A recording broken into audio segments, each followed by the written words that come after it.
everyone, welcome to Have You Heard. Today we are playing a song that I wonder if many people know. I wonder how many people know about the band. The band is Colosseum. The song is Jumping Off the Sun, and I first heard it on this, let me get it right, this compilation called The Collector's Colosseum.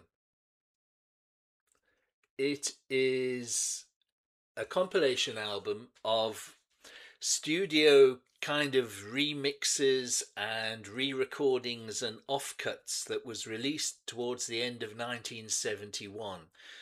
And it was the first time I really listened to Colosseum all the way through.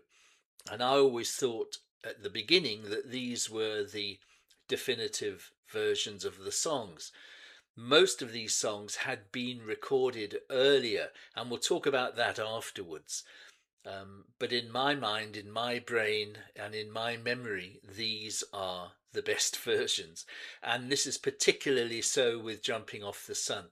We'll talk about it a little more afterwards. But on Have You Heard, we want to champion the songs that aren't getting any exposure. This has got zero exposure on YouTube. There's nothing. There are, I think, a couple of recordings of the track, but no one's listening to it. No one's reacting to it. In fact, Colosseum as a whole is very poorly served by the YouTube reactors. So this is a new one. This might get 10 views. I don't know. It's the risk that we run. But this is one of my all-time favourite rock songs, jazz rock songs. That's their genre, really, is jazz rock. This is probably a bit more rocky than jazz. It is fantastic. So please listen to the song. We'll talk about it afterwards.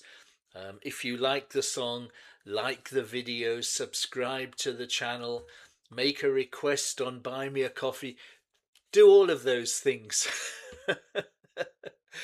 I'm just so excited to be playing this track. I'd love to know what you think about it.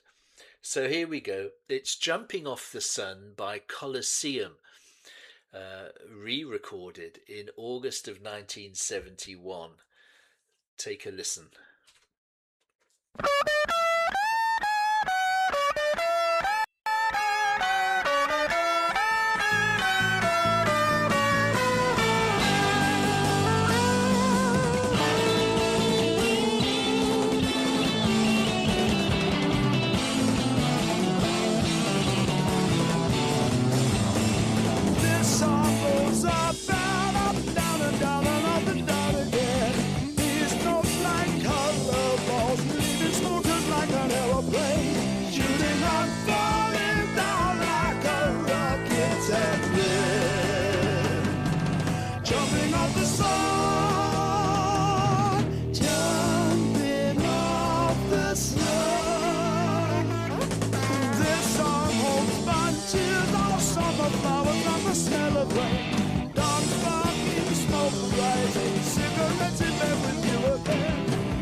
Stop. It has stopped. Well, what did you think? I think that's one of the most dynamic, uh, aggressive, exciting rock songs I've got in my record collection. I cannot love it more than I do already. I'd be fascinated to hear what you think. This band, Colosseum, were only in existence really for about 3 years. And then later on, about 1975, John Heisman, who was the leader and the kind of like the guy that put everything together, formed Colosseum 2, which went even way further into jazz rock and fusion. Um, but this band was the original jazz rock band. And people lumped them in with progressive, they lumped them in with hard rock, um, but they had Dick Hextall Smith on tenor sax right from day one. And this man was a beast, absolute beast. He was a big guy, but he could play the tenor sax like nothing on earth. And he and John Heisman had formed the band back in the, oh, I don't know, 1968, I think it was. They'd both been in the Graham Bond organization, which is one of those seminal underground jazz stroke blues bands from the mid 60s in London. They'd also played an album with John Mayall. So they were in the John Mayall Blues Breakers. I think they did Bare Wires, I think. And then they decided to break away, as everyone did with John Mayall. They played an album or two and then they moved away, and he kicked them out anyway. I mean, the list of people that went through John Mayall is endless and brilliant. But anyway, then they decided to form Colosseum, and they had two old buddies, Dave Greenslade and Tony Reeves, on keyboards and on bass.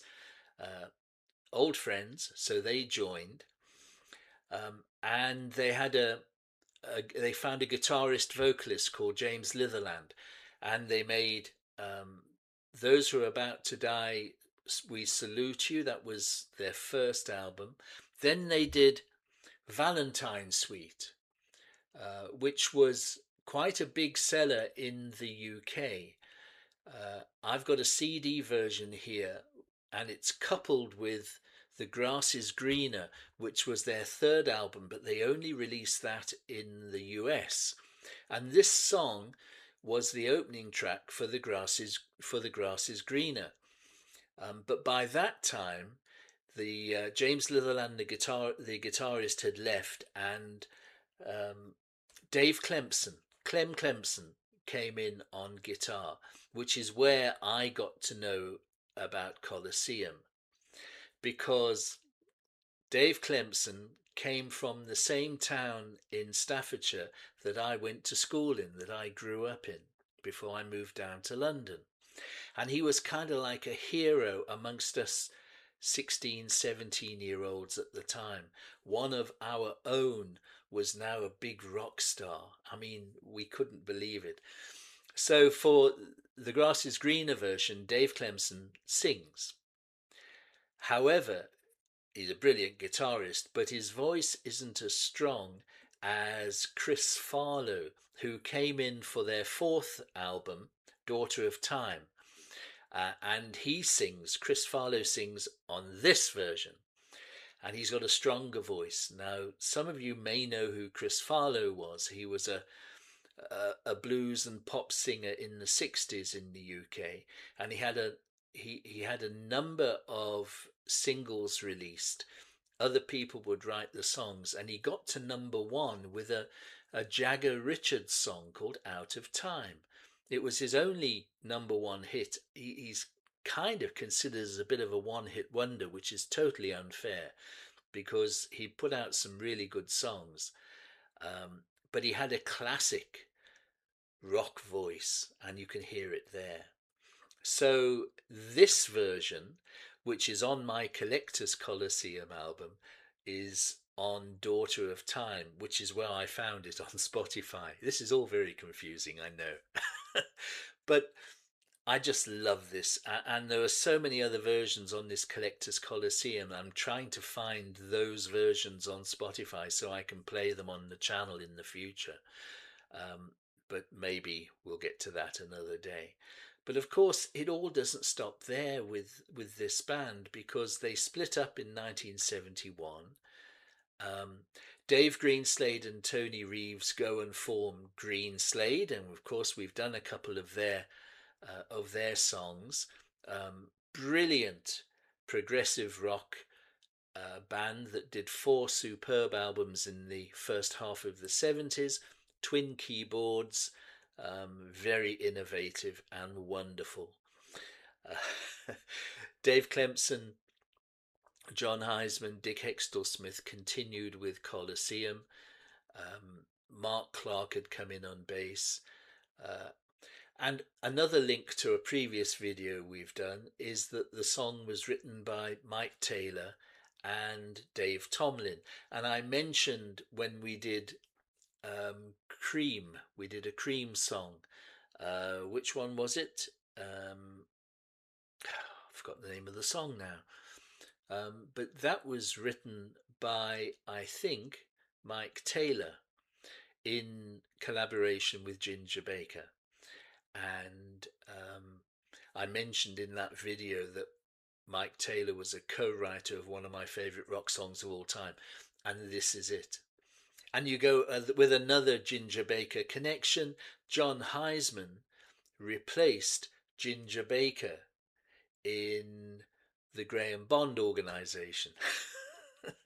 It's almost incestuous. The history of and the people politics of rock music in the UK in the 60s, well, you could write a good few books about it. I'm sure many people have. But there we are. That is Colosseum. That is Jumping Off the Sun. That's the version that I like the best. I mean, the album version with Dave Clemson singing is great. It's much the same. It just, his voice isn't quite as strong, but otherwise it's superb. And that's why Chris Farlow was brought into the band, was to be able to allow Dave to just play guitar. And of course, he left Colosseum and joined Humble Pie, one of the big bands, with Steve Marriott from the Small Faces. The connections continue to grow. Yeah, there we are. That's Jumping Off the Sun. Please let me know what you think. I haven't got high hopes for huge viewership on this particular video, but let's just see what happens. I know I have a core following who kind of listen and watch to every video. I am so appreciative. Thank you. I'd be keen to hear what you think of that if you hadn't heard it before. If you have heard Colosseum before, let me know. I'm keen to find out. But there we are. That's our jazz rock helping for the day. Thank you very much for having watched. Like and subscribe. I look forward to seeing you on the next video, which will be tomorrow, which is a Tuesday. I think it might well be a Moody Blues day tomorrow. So I'll see you then. But until then, cheers everybody.